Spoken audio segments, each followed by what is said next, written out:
Hi friends, Pirates of the Caribbean முதல் பாகம் making வீடியோட தொடர்ச்சியான வீடியோ தான் இந்த வீடியோ. இந்த வீடியோக்குள்ள போறதுக்கு முன்னாடி ஒரு சின்ன இன்ஃபோ. நீங்க இந்த வீடியோவை கடைசி வரைக்கும் பாருங்க. குறிப்பா ஃபில்ம் மேக்கரா இருந்தீங்கன்னா கடைசி வரைக்கும் இந்த வீடியோ பாருங்க. இந்த வீடியோ கண்டிப்பா உங்களுக்கு இன்ஃபர்மேட்டிவா இருக்கும்.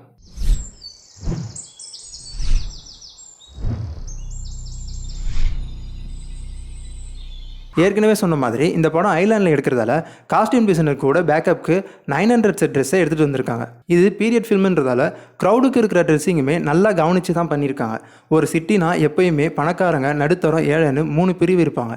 இந்த 3 பிரிவினருக்கும் ஏற்ற மாதிரி தனித்தனியாக காஸ்டியூம் டிசைன் பண்ணியிருக்காங்க. ஷூட்டிங் அப்போது காஸ்டியூம் டிசைனர் க்ரௌட் கேரக்டர் ஒவ்வொருத்துக்குமே ட்ரெஸ்ஸை போட்டு செக் பண்ணிவிட்டு அதுக்கப்புறமா தான் ஷார்ட்க்கு அனுப்பியிருக்காங்க. இந்த படத்துக்கு மொத்தமாக 50 மேக்கப் ஆர்டிஸ்ட் ஒர்க் பண்ணியிருக்காங்க. ஜென்ரலாக பைரேட்ஸை பொறுத்த வரைக்கும் அவங்க லைஃப் டைம் ரொம்ப ஷார்ட்.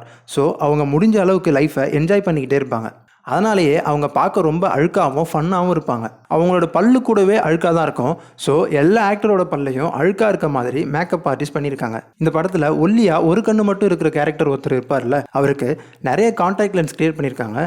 பார்க்குறதுக்கு உட்டு மாதிரியே இருக்க லென்ஸ் கூட கிரியேட் பண்ணியிருக்காங்க. இவர் கூடிய குண்டா ஒரு கேரக்டர் இருப்பார்ல, அவருக்குமே லென்ஸ் யூஸ் பண்ணியிருக்காங்க.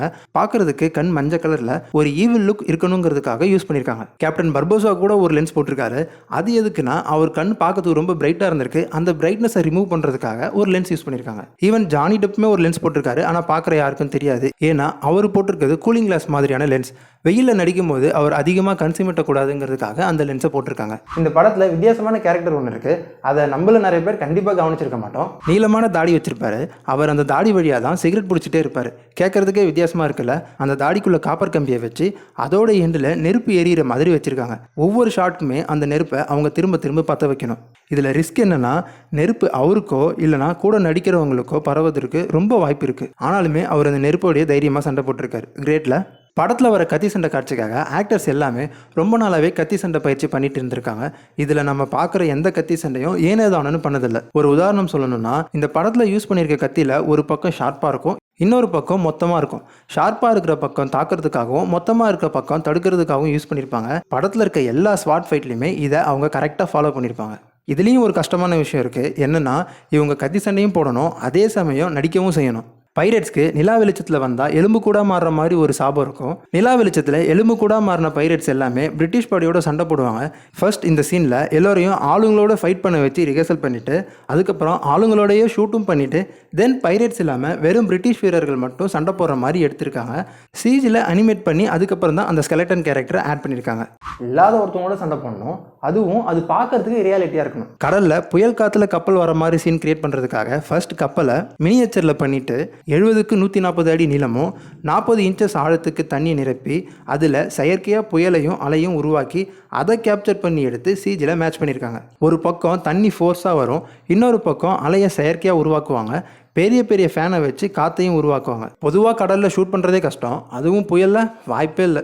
ஸ்கெலட்டன் கேரக்டரை விஎஃப்எக்ஸில் பண்ணுறதுல பெரிய சேலஞ்ச் என்னென்னா, ஆக்டர் ஸ்கெலக்டனாக மாறினதுக்கப்புறமும் அவங்க பார்க்குறதுக்கு அதே ஆக்டராக தெரியணும். இதை கரெக்டாக பண்ணுறதுக்கு ஃபர்ஸ்ட் ஒவ்வொரு ஆக்டருக்கும் இருக்கிற தனித்துவமான முக அடையாளங்களை கண்டுபிடிக்கணும். அதே அடையாளங்களை எலும்புக்கூடலையும் தெரிகிற மாதிரி பண்ணணும். முதல்ல ஒவ்வொரு கேரக்டரும் ஸ்கெட்ச் பண்ணி கரெக்டாக கொண்டு வந்துட்டு அதுக்கப்புறமா அது ஸ்கல்ப்சர் டிபார்ட்மெண்ட்டுக்கு போகும். அங்கே அதை அப்படியே சிலையாக செய்வாங்க. கூடவே ஸ்கின் மாதிரி டெக்ஸ்சரையும் மேக் பண்ணி கொடுத்துருவாங்க. 3D மாடலிங் ஆர்டிஸ்ட் இந்த மாடலை வச்சு மாடலிங் பண்ணதுக்கு அப்புறமா டெக்ஸ்சர் ஆர்டிஸ்ட் அந்த ஸ்கின் டெக்ஸ்சரை எடுத்து கரெக்டாக ஃபேஸில் அப்ளை பண்ணுவாங்க.